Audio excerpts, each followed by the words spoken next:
การศึกษาพระพุทธศาสนาและวัฒนธรรมระบบ FM 104.5 เมกะเฮิรตซ์รายการต่อไปเป็นรายการคดีโลกคดีธรรม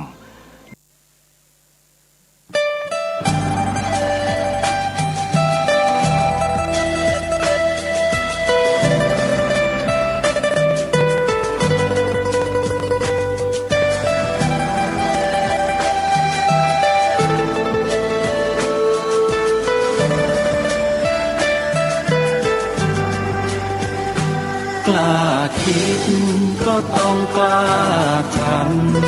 ำอย่ากลัวถ้าทำความดีเป็นศึกษาปัญหาให้ทันท่วงทีเมืองไทยจะพัฒนากว่านี้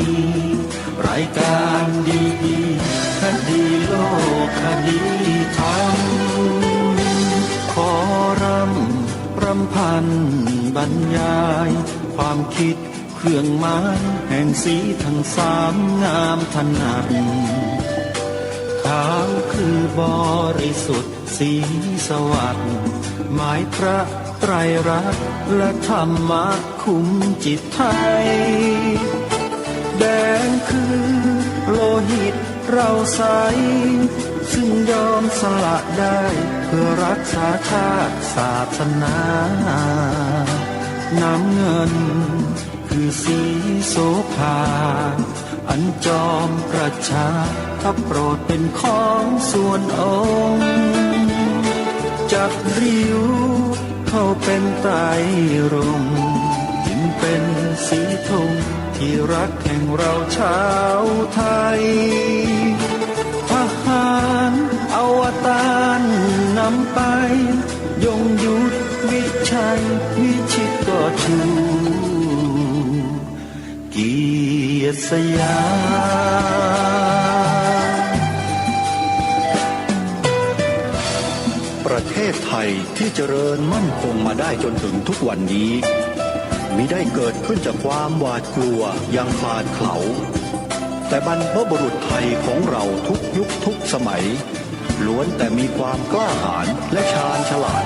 ปกป้องเอกราชสร้างชาติให้เกิดความมั่นคง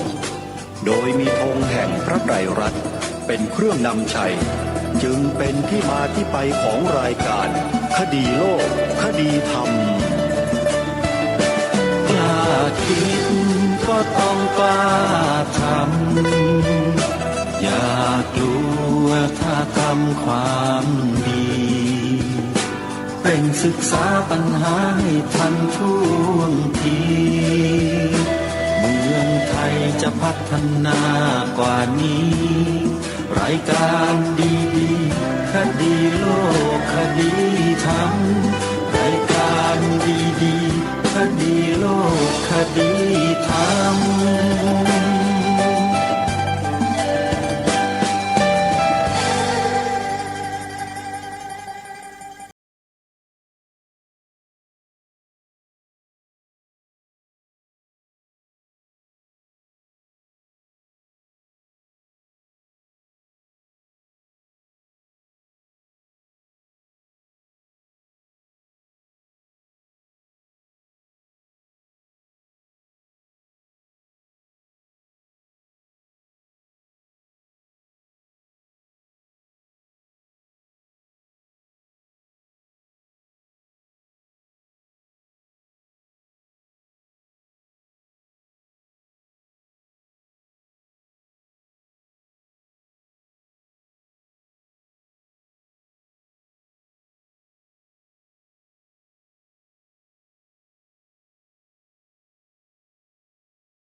วันนี้ตรงกับวันพุธ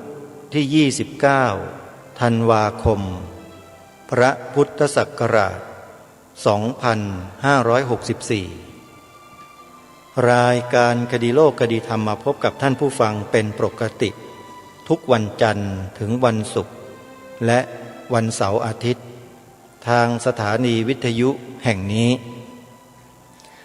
ท่านผู้ฟังสามารถดาวน์โหลดแอปพลิเคชันไว้ในโทรศัพท์มือถือของท่านเพื่อติดตามรับฟังรายการนี้ได้ทุกวัน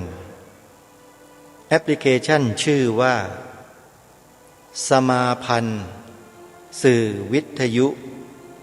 พระพุทธศาสนาอาเซียนใครก็ตามที่บอกต่อให้ผู้อื่นดาวน์โหลดแอปพลิเคชันนี้ไว้ท่านผู้นั้นได้บุญได้แน่นอนเพราะว่าแอปพลิเคชันนี้ไม่ใช่มีเฉพาะแต่รายการคดีโลกคดีธรรมรายการนี้เท่านั้นแต่ในตลอด24ชั่วโมงนั้นจะมีรายการธรรมะสาระที่ดีๆมากมายให้ท่านทั้งหลายได้เลือกรับฟังกันตลอด24ชั่วโมงสรุปง่ายๆก็คือว่าใน24ชั่วโมงเนี่ย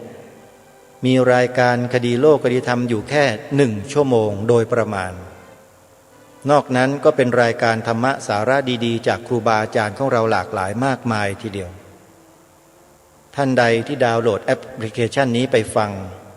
ท่านจะรู้อะไรๆในพระพุทธศาสนานี่มากกว่าที่ท่านรู้เยอะแยะเลยนี่แหละที่เราได้บุญก็ตรงที่ทำให้ผู้อื่นได้รู้สิ่งเหล่านี้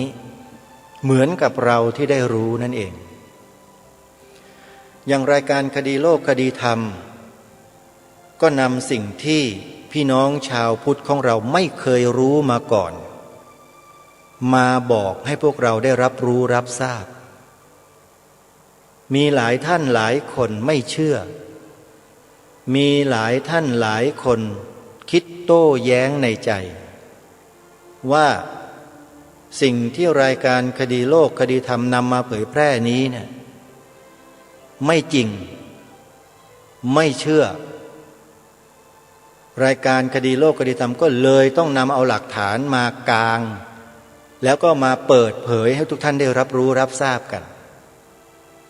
อย่างเมื่อวานนี้ที่รายการคดีโลกคดีธรรมได้พูดถึงคนต่างศาสนามาก้าวก่ายกิจการภายในของชาวพุทธ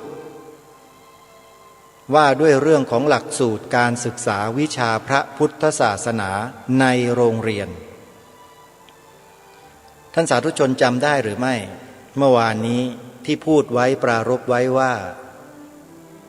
คนต่างศาสนาอ้างกฎหมายรัฐธรรมนูญมาเบียดเบียนพวกเราชาวพุทธแล้วเรียกว่าเบียดเบียนระดับชาติเลย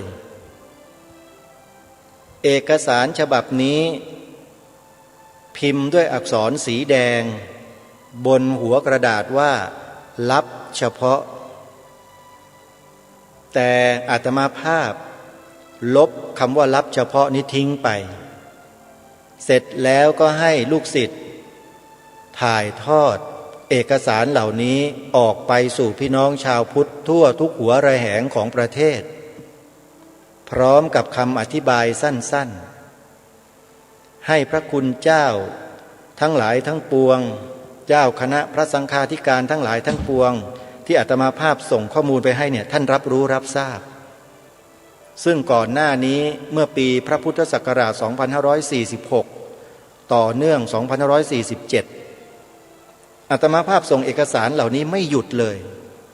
ส่งไปเพื่อที่จะยืนยันกับทุกท่านว่าคนต่างศาสนาในประเทศไทยเราเนี่ยเขาคิดเขาพูดและเขาทำอย่างนี้กับพวกเราจริงๆเมื่อวานนี้ได้ปรารภบอกกับท่านผู้ฟังไปว่าคนต่างศาสนาอ้างองค์กรของเขาว่าเป็นผู้มีความคิดความเห็นอย่างที่เขาเสนอในจดหมายที่ทำถึงอธิบดีกรมวิชาการเมื่อวานนี้บอกท่านผู้ฟังไปผิดนิดนึงคือไปบอกว่าหัวหนังสือเขาเขียนลงวันที่2 มีนาคมหรือมิถุนายน 2546แต่ที่ถูกต้องแล้วต้องขอแก้ไขท่านผู้ฟังนิดนึงนะว่าที่ถูกต้องคือลงวันที่ กุมภาพันธ์ 2546 ผิดวันผิดเดือนแต่ถูกปีแน่นอนปี 46 เพราะนั้นที่ถูกต้องคือ1กุมภาพันธ์ 2546 กำหนดจำไว้ด้วยนะฮะ46นะที่เขาดำเนินการเรื่องนี้ความลับนี้เป็นไงแตกอาตมาภาพมีที่มาที่ไปทำไมถึงแตกเพราะข้าราชการสัมมาทิฏฐิในกระทรวงทบวงกรมยังมีอยู่เป็นหูเป็นตาให้แก่พวกเรา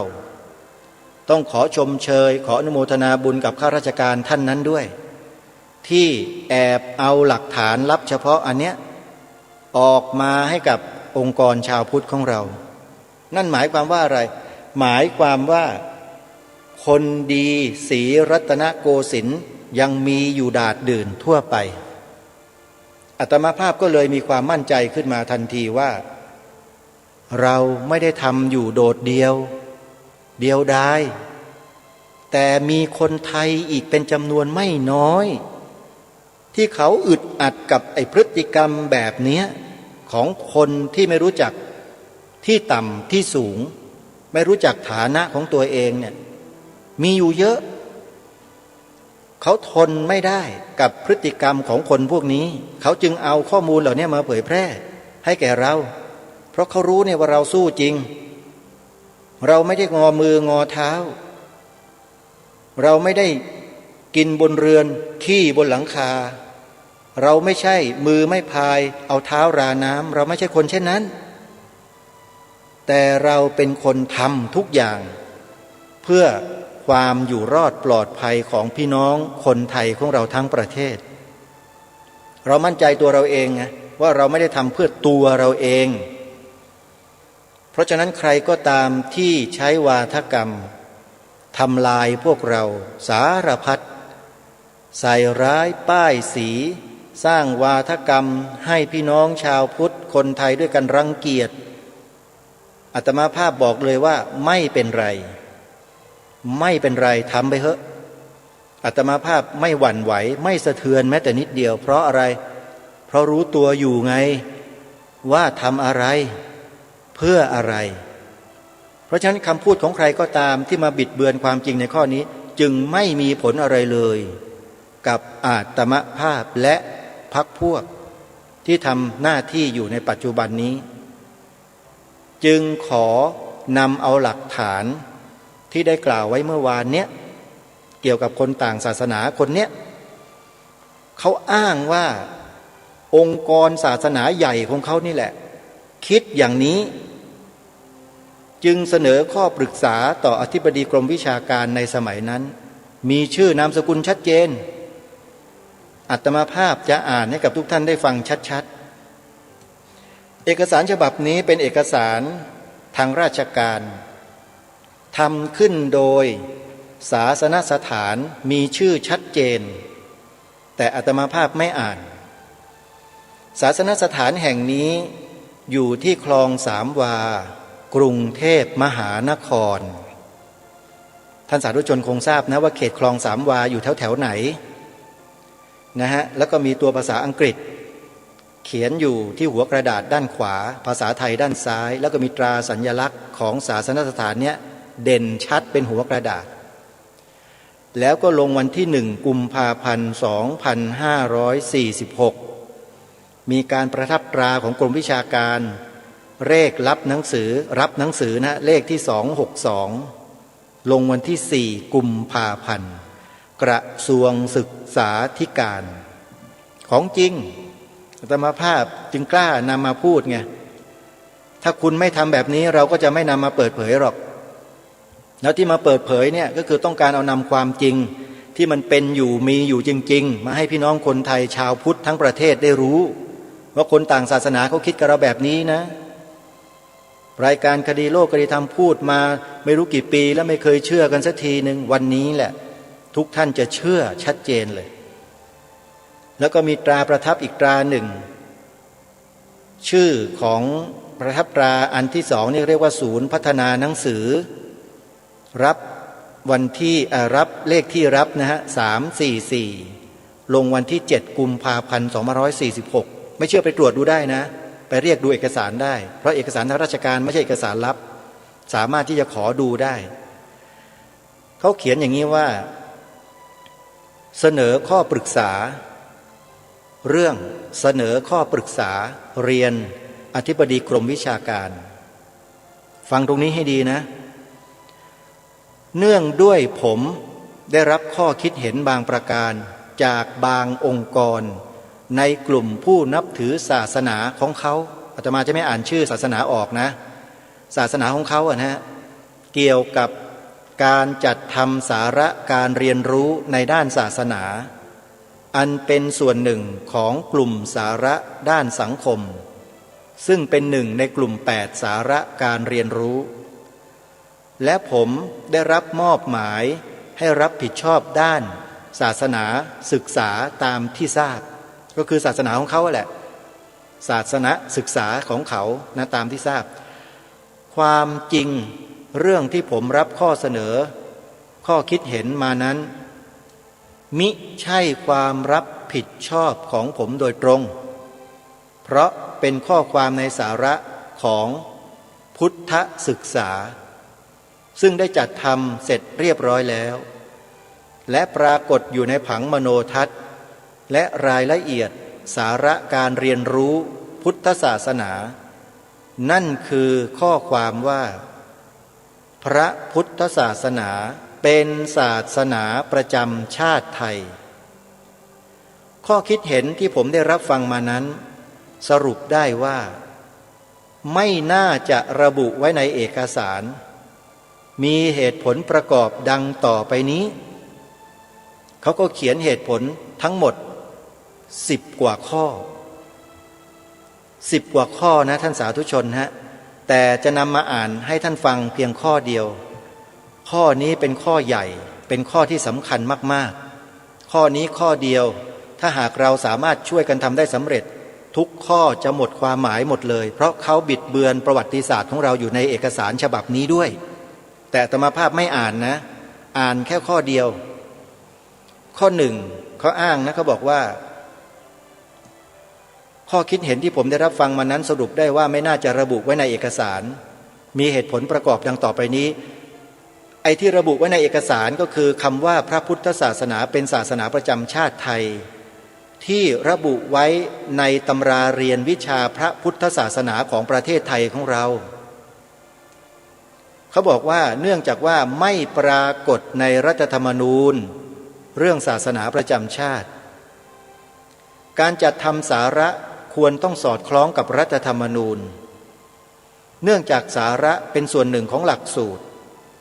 และหลักสูตรออกโดยอาศัยอำนาจของพระราชบัญญัติการศึกษาและพระราชบัญญัติการศึกษาออกโดยอาศัยรัฐธรรมนูญเมื่อรัฐธรรมนูญไม่บัญญัติเรื่องศาสนาประจำชาติก็ไม่ควรกำหนดไว้ในสาระดังกล่าวและน่าจะถือว่าขัดกับรัฐธรรมนูญจะพูดเรื่องนี้เรื่องเดียว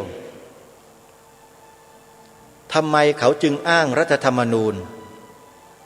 เขาบอกว่าเพราะรัฐธรรมนูญไม่ได้บัญญัติว่าศาสนาพุทธเป็นศาสนาประจำชาติเพราะฉะนั้นการจะเขียนไว้ในตำราเรียนวิชาอะไรก็ตามหรือจะเขียนไว้ที่ไหนก็ตามทำไม่ได้เพราะขัดกับรัฐธรรมนูญตรงนี้หมายความว่าอะไรหมายความว่าคนต่างศาสนาเนี่ยเขามีความพยายามมาโดยตลอดหรือไม่ที่ไม่ต้องการให้รัฐธรรมนูญแห่งราชอาณาจักรไทยเนี่ยบัญญัติศาสนาพุทธเป็นศาสนาประจำชาติไว้ในรัฐธรรมนูญมาตั้งแต่เริ่มต้นจะเป็นไปได้หรือไม่แต่เรื่องนี้มีข้อมูลยืนยันว่าเมื่อครั้งเปลี่ยนแปลงการปกครองปีพระพุทธศักราช 2475 เนี่ยมีการยกร่างรัฐธรรมนูญฉบับแรกครั้งแรกขึ้นสำหรับประเทศไทยของเราเนี่ยนะหลังจากที่คณะราษฎรล้มระบอบการปกครองเดิมที่มีองค์พระมหากษัตริย์ทรงเป็นพระประมุขให้หมดสิ้นไปบุตรจากแผ่นดินไทยแล้วเนี่ยเขาก็เขียนกฎหมายรัฐธรรมนูญซึ่งเป็นกฎหมายสูงสุดของประเทศขึ้นมา การตรากฎหมายรัฐธรรมนูญที่ถูกต้องแท้จริงแล้วนั้นจะต้องให้สอดคล้องกับแนวคิดทิศทางวิถีชีวิตของคนในประเทศไทยถึงจะถูกต้องคนในประเทศไทยหรือประชากรส่วนมากในประเทศไทยเกือบทั้งประเทศนับถือพระพุทธศาสนากันแทบจะทั้งประเทศ 97% สมัยนั้นไม่ใช่น้อยๆนะเกือบ 100%การเขียนรัฐธรรมนูญในครั้งแรกนั้นไม่ได้ให้ความสำคัญกับศาสนาที่ประชาชนส่วนใหญ่นับถือเลยเขาไม่บัญญัติให้สถาบันสูงสุดของชาติคือพระพุทธศาสนาไว้ในรัฐธรรมนูญว่าเป็นศาสนาประจำชาติเขาจะอ้างเหตุผลกลใดอาตมาภาพไม่ทราบแต่ที่รู้ข้อมูลมาก็คือว่าในคณะราษฎรคณะเปลี่ยนแปลงการปกครองประเทศสมัยนั้นน่ะมีคนต่างศาสนาเป็นหนึ่งในคณะราษฎรอยู่ในนั้นด้วยเขาว่ามีจำนวนหลายคนแล้วก็มีชื่อปรากฏอยู่2 คนหรือ3 คนนี่แหละยังไม่นับรวมคณะอื่นๆที่เขาดึงเข้ามาเกี่ยวข้องทีนี้เราก็อดสงสัยไม่ได้ว่าจะเป็นเพราะเหตุที่คณะราษฎรไปรับข้อมูลจากคนกลุ่มนี้มาดำเนินการยกร่างรัฐธรรมนูญด้วยหรือไม่จึงทำให้คณะราษฎรปฏิเสธพระพุทธศาสนามาตั้งแต่แรกถ้าหากเป็นเช่นนั้นจริงๆนั่นก็หมายความว่า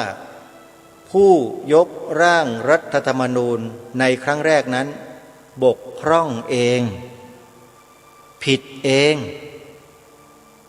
แล้วคนในยุคนี้จะมาเที่ยวอ้างรัฐธรรมนูญว่าไม่ได้เขียนไม่ได้บัญญัติไว้แล้วมากระทำอะไรแบบนี้แบบนายคนนี้เนี่ย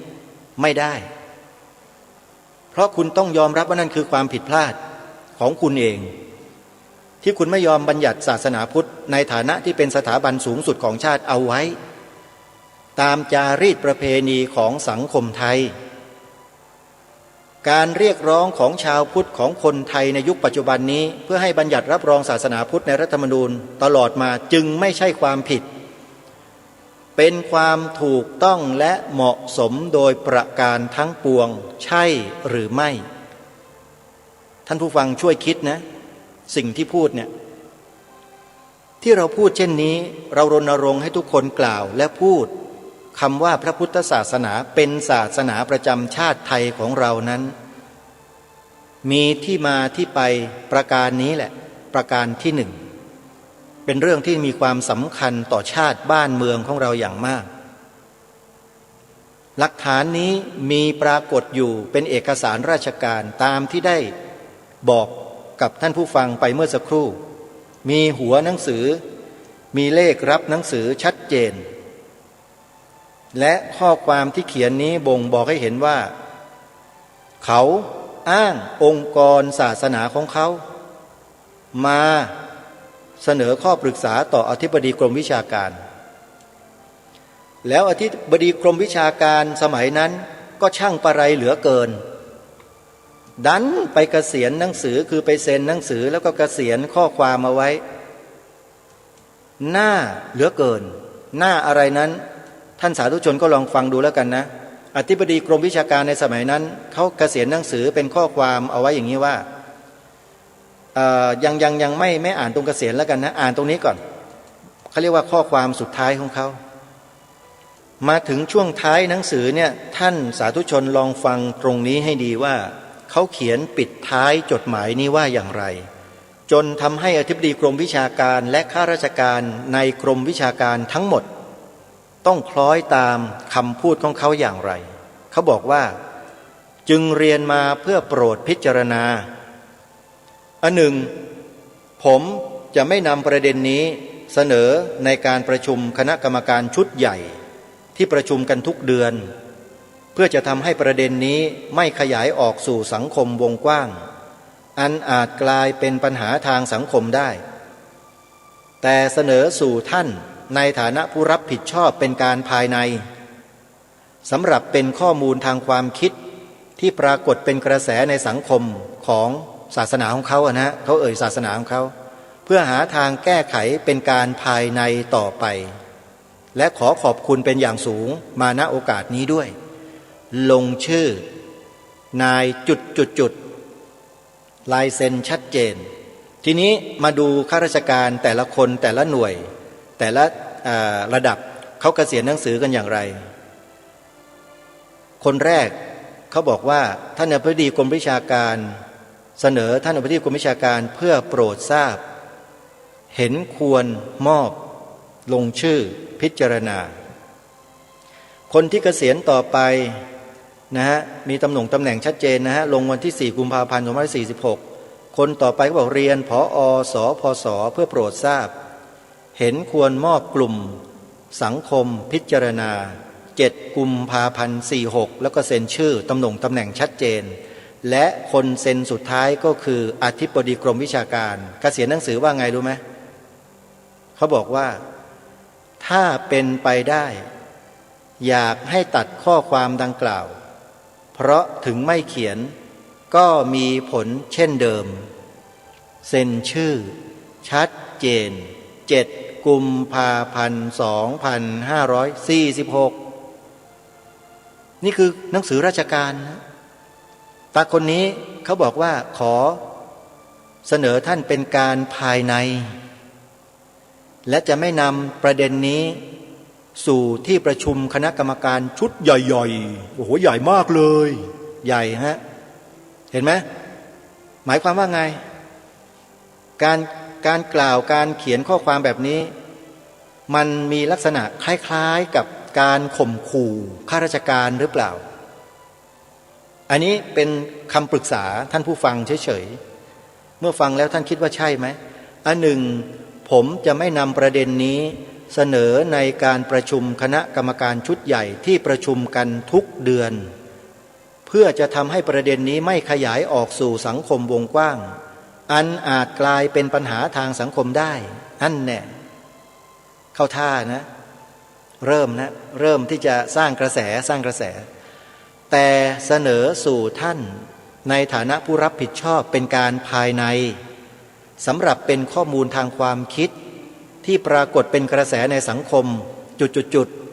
เพื่อหาทางแก้ไขเป็นการภายในต่อไปและขอขอบคุณเป็นอย่างสูงมาณโอกาสนี้ด้วยฟังแล้วรู้สึกอย่างไรบ้างข้าราชการทั้งหลายที่ฟังรายการคดีโลกคดีธรรมอยู่เนี่ยโดยเฉพาะหัวหน้าส่วนราชการทั้งหลายถ้าเจอกรณีเช่นนี้แล้วขาสั่นไหมท่านขาสั่นไหมแล้วก็มือสั่นเซ็นแก๊กไปแบบนี้หรือเปล่านี่ไงวิธีการรุกคืบของคนต่างศาสนาเขาทำกันแบบนี้ทีนี้รายการคดีโลกคดีธรรมที่มีใครบางคน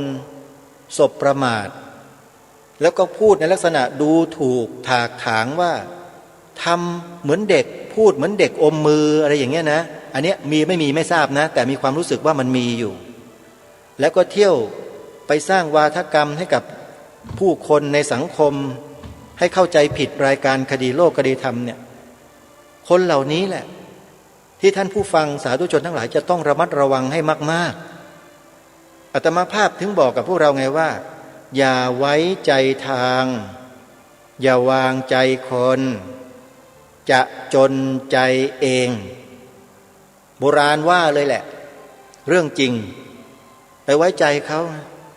เนี่ยอย่างอธิบดีกรมวิชาการท่านเนี้ยคือไม่ได้ไว้ใจเขาหรอกแต่กลัวเขาฮะ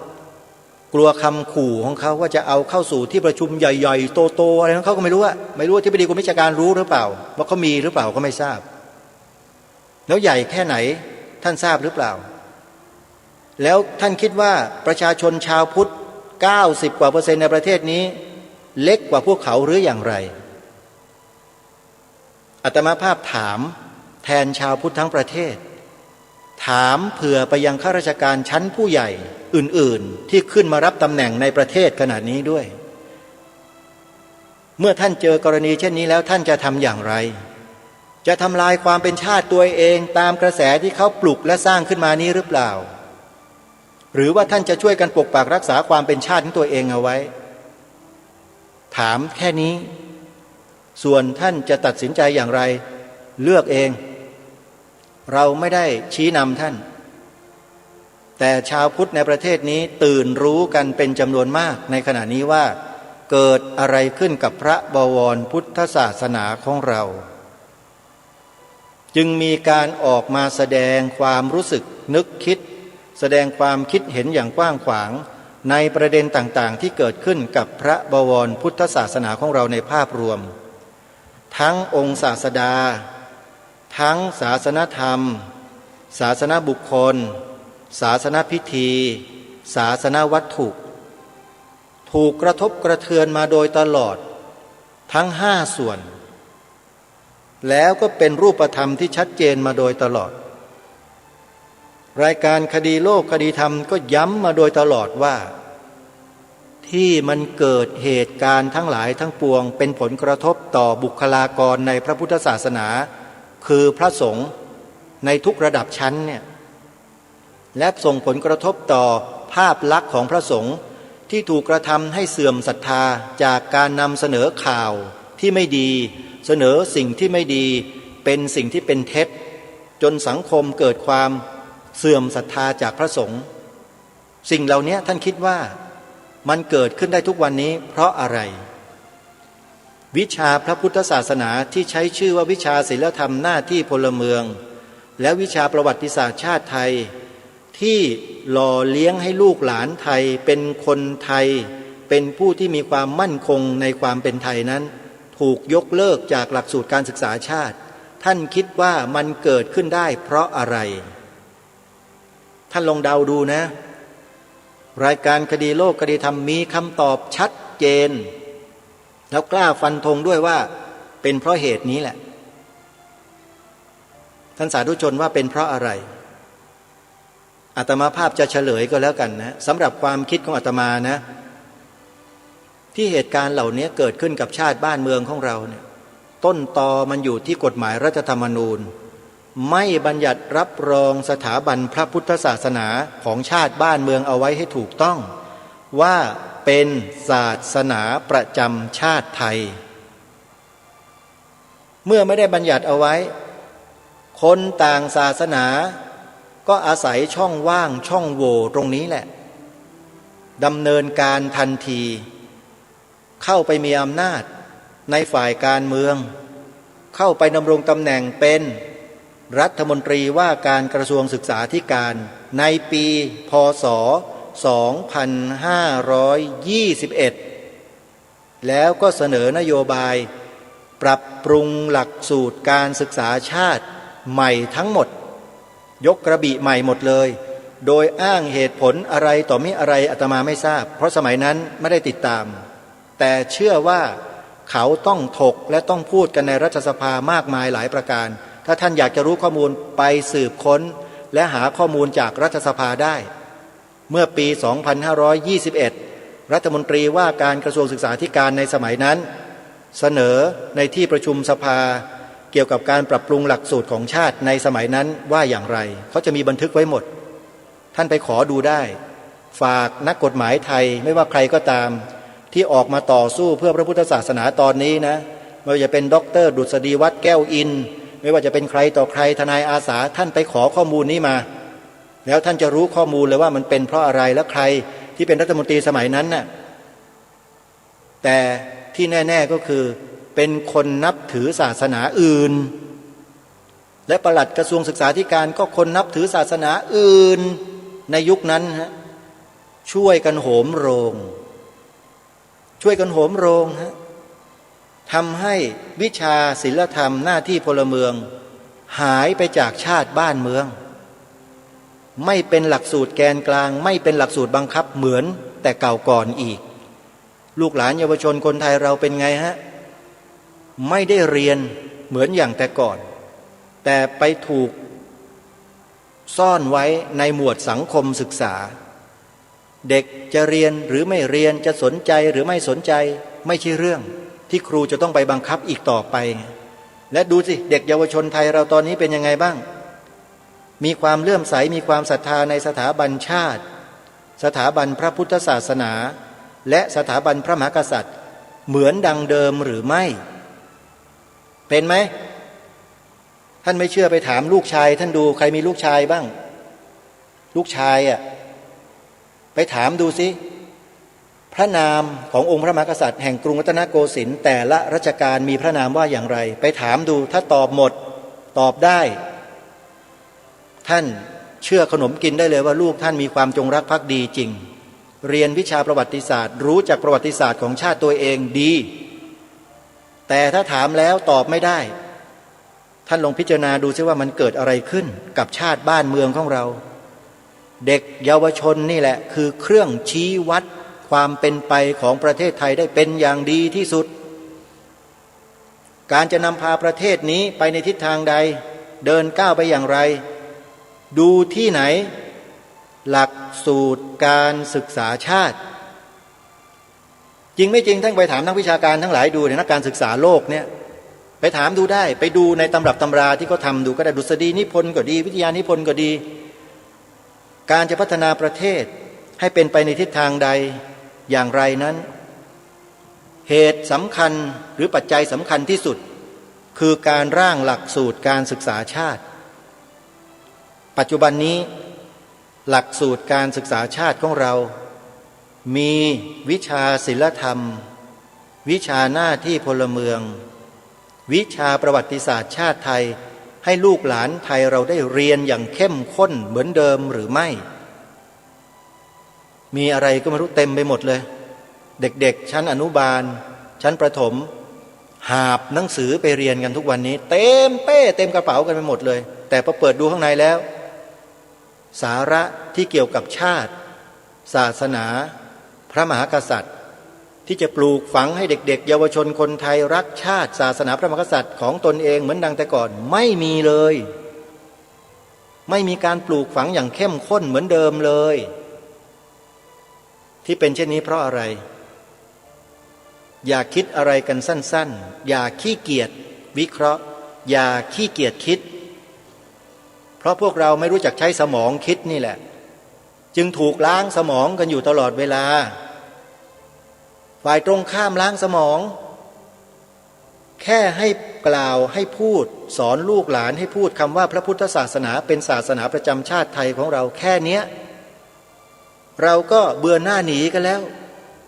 ทำเฉยเมยกันแล้วจริงหรือไม่แล้วจะไปสู้อะไรคนพวกนี้แค่เรื่องง่ายๆแค่นี้อยู่กับปากตัวเองยังอ้าปากพูดไม่ได้แล้วจะไปทำอะไรอุดมการณ์ในจิตใจในความเป็นชาติมันเหลืออยู่ไหมในใจนี่คือสิ่งที่ทางรายการศึกษาและวิเคราะห์มาโดยตลอดว่าเหตุการณ์บ้านเมืองไทยที่มันผิดเพี้ยนไปมากมายมันเป็นเพราะเหตุอะไรก็เพราะอย่างนี้นี่แหละที่ว่ามานี่แหละเหตุใหญ่สำคัญเลยก็คือนู่นต้นตอรัฐธรรมนูญไม่ยอมบัญญัติเขียนไว้ตั้งแต่เริ่มต้นว่าศาสนาพุทธเป็นศาสนาประจำชาติคนต่างศาสนาก็จ้องที่จะอาศัยช่องว่างนี้แหละมาเปลี่ยนแปลงประเทศไทยของเราทีละนิดทีละหน่อยทีละนิดทีละหน่อยไม่ให้คนไทยเนี่ยได้รู้ตัวแล้วท่านเชื่อหรือไม่ว่าการเมืองในประเทศไทยของเราเนี่ยมีการใช้เงินซื้อท่านเชื่อไหมความจริงข้อนี้แล้วท่านจะเถียงรายการคดีโลกคดีธรรมไหมล่ะว่ามันมีการกระทำเช่นนี้เกิดขึ้นจริงถ้าเป็นภาษาสมัยอยุธยาเขาเรียกว่าไอ้พวกขายชาติท่านว่ามีไหมล่ะก็นี่ไงกรณีของรัฐธรรมนูญไม่บัญญัติให้ศาสนาพุทธเป็นศาสนาประจำชาติไทยไว้เนี่ยเป็นเครื่องบ่งบอกชัดเจนว่าเมื่อไม่บัญญัติไว้แล้วผลที่มันเกิดตามมาในยุคของเราเนี่ยก็คืออะไรก็คือไอ้จดหมายฉบับนี้นี่แหละที่แอบทำลับๆไปข่มขู่ที่ปรึกษากรมวิชาการให้ยกเลิกให้ถอนคำว่าพระพุทธศาสนาเป็นศาสนาประจำชาติไทยออกจากตำราเรียนวิชาพระพุทธศาสนามันเป็นหน้าที่มันเป็น ความรับผิดชอบมันเป็นอะไรของคนคนนี้หรือเขาเป็นคนต่างศาสนาแต่เขามายุ่มย่ามกับพระพุทธศาสนาของเรามาก้าวก่ายตำราเรียนวิชาพระพุทธศาสนาของเราโดยด้วยถ้อยคำที่ข่มขู่มีลักษณะข่มขู่นะฮะอธิบดีกรมวิชาการคนพวกนี้เขาถือภาษิตอะไรรู้ไหมเวลาจับงูเนี่ยเขาจับกันที่หัวทีเดียวอยู่หมัดถ้าจับที่หางโดนแว้งกัดตายคนพวกนี้ก็เลยต้องใช้แนวนี้แหละเวลาจะจับประเทศนี้ต้องจับที่พวกหัวไว้จับไว้จับด้วยอะไรจับด้วยมือจับด้วยครีมจับด้วยคีบจับด้วยเงินจับด้วยผู้หญิงจับด้วยอะไรแล้วแต่เธออันนี้ไม่รู้นะเขาต้องจับหัวให้ได้พอจับหัวได้เสร็จปุ๊บหางก็จะกระดิกตามหัวไปหมดเลยเห็นไหมเกษียณหนังสือมาเนี่ยแต่ละชั้นมาเนี่ยเห็นไหมเรียนท่านอธิบดีกรมวิชาการเพื่อโปรดทราบเห็นควรมอบท่านจุดพิจารณาลงชื่อนางจุดนามสกุลจุดเลขานุการกรมวิชาการ4 กุมภาพันธ์ 2546สำเนาส่งปลัดกระทรวงศึกษาธิการนะส่งให้ปลัดด้วยนะคนที่สองเรียนผอ.สพส.เพื่อโปรดทราบเห็นควรมอบกลุ่มสังคมพิจารณา7 กุมภาพันธ์ 46ทราบแล้วก็เกษียณหนังสือออกไปอีกเป็นตัวหนังสือยึกยืออ่านไม่ออกแล้วทีนี้ก็มาถึงกรมวิชาการอธิบดีกรมวิชาการพอถึงอธิบดีกรมวิชาการปุ๊บแกก็เกษียณเลยถ้าเป็นไปได้อยากให้ตัดข้อความดังกล่าว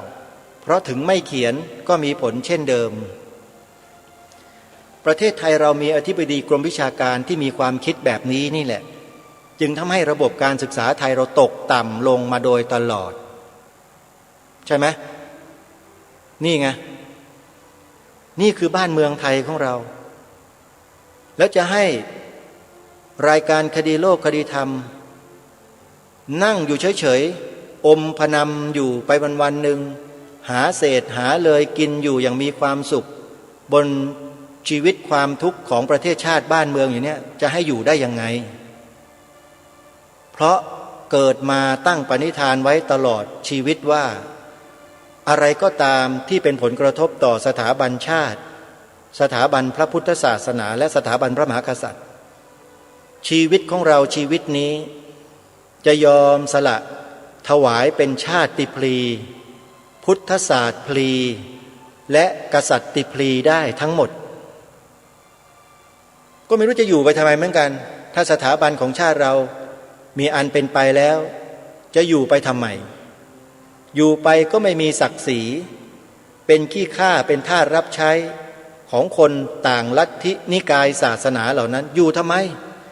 มันก็จะเป็นอะไรๆไม่ต่างจากพื้นที่3 จังหวัดชายแดนภาคใต้ของเรานั่นน่ะอยากจะให้เป็นอย่างนั้นไหมล่ะนิ่งๆกันต่อไปดิ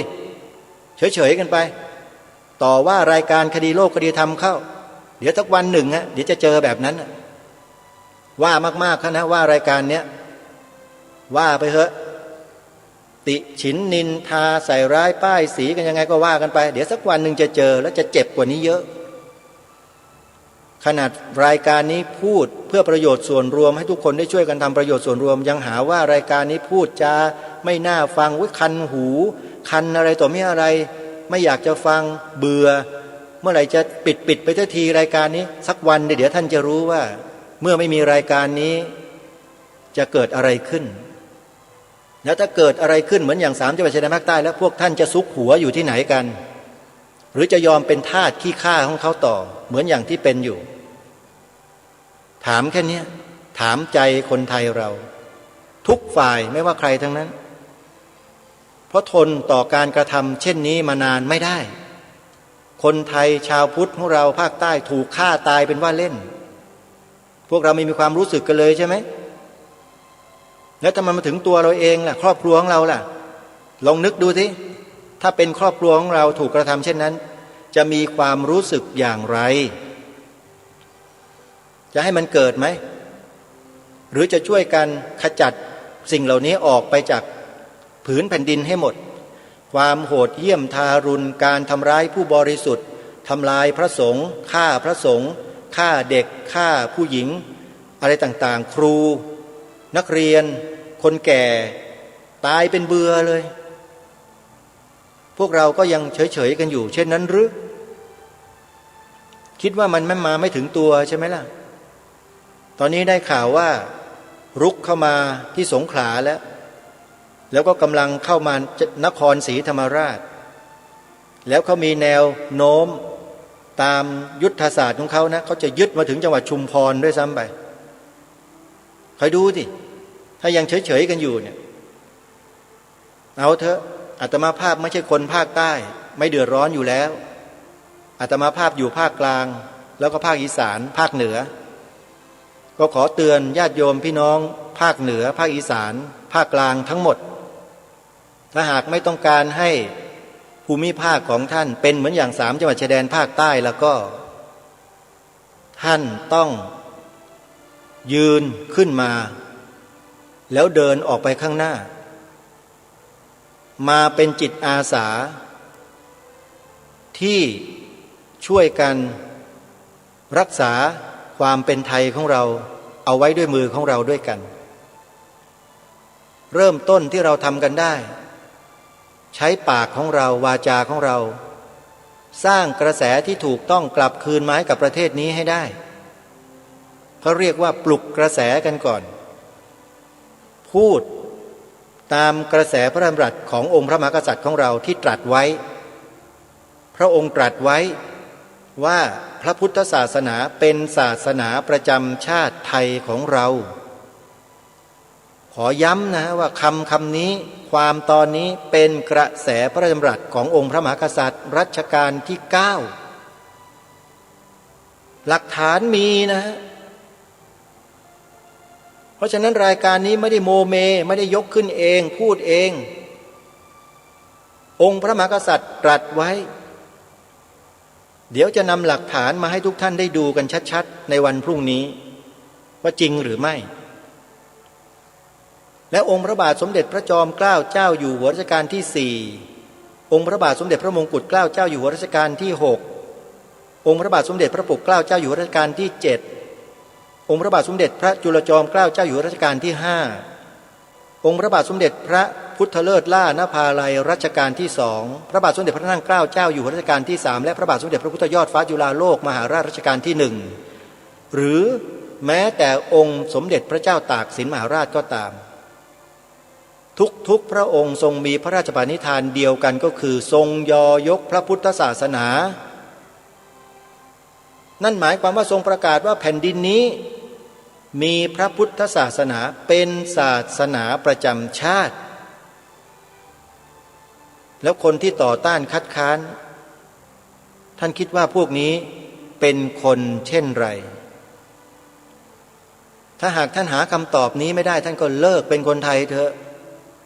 แปลว่าท่านเนี่ยไม่มียางเหลืออยู่เลยยางแห่งความกตัญญูกตเวทีท่านหมดแล้วท่านก็จะเป็นคนอกตัญญูเท่านั้นเองถ้าหากท่านยังนิ่งเฉยและปฏิเสธการทำหน้าที่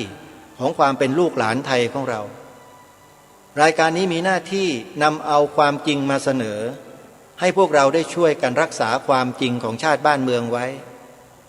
ไม่ได้มีเจตนามาลบหลู่ทำลายป้ายสีใครเลยท่านผู้ฟังคิดว่ารายการนี้ทำหน้าที่ได้เหมาะสมและถูกต้องหรือยังถ้าหากใครคิดว่ายังไม่ถูกต้องไม่เหมาะสม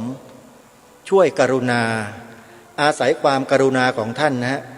โทรศัพท์มาตักเตือนอาตมาด้วยจดเบอร์โทรศัพท์อาตมาไว้โยมจดไว้นะแต่ต้องขอบอกไว้ทุกครั้งว่าหมายเลขโทรศัพท์นี้มีการบันทึกอัตโนมัติเพื่อจะเก็บหลักฐานเอาไว้โทรมาได้ที่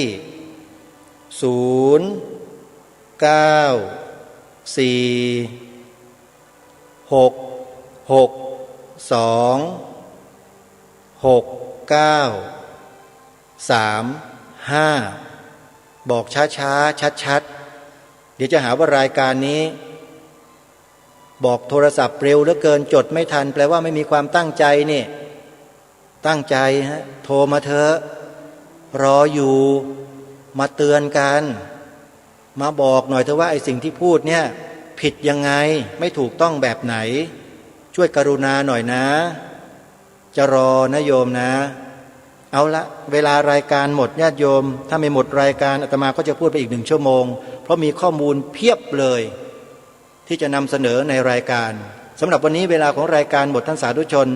เดี๋ยวเราไปฟังบทเพลงเทิดทูนพระเกียรติของสมเด็จพระเจ้าตากสินในช่วงท้ายรายการพร้อมๆกันวันนี้เวลาของรายการหมดลงแล้วอาตมาภาพก็ต้องขอสมมุติยุติรายการไว้แต่เพียงเท่านี้ไว้พบกันใหม่ในโอกาสต่อไปขอความสุขสวัสดีในธรรมแห่งองค์สมเด็จพระบรมศาสดาสัมมาสัมพุทธเจ้าจงปรากฏเกิดมีขึ้นในจิตใจของท่านผู้ฟังทุกท่านทุกคนเทินขอเจริญพร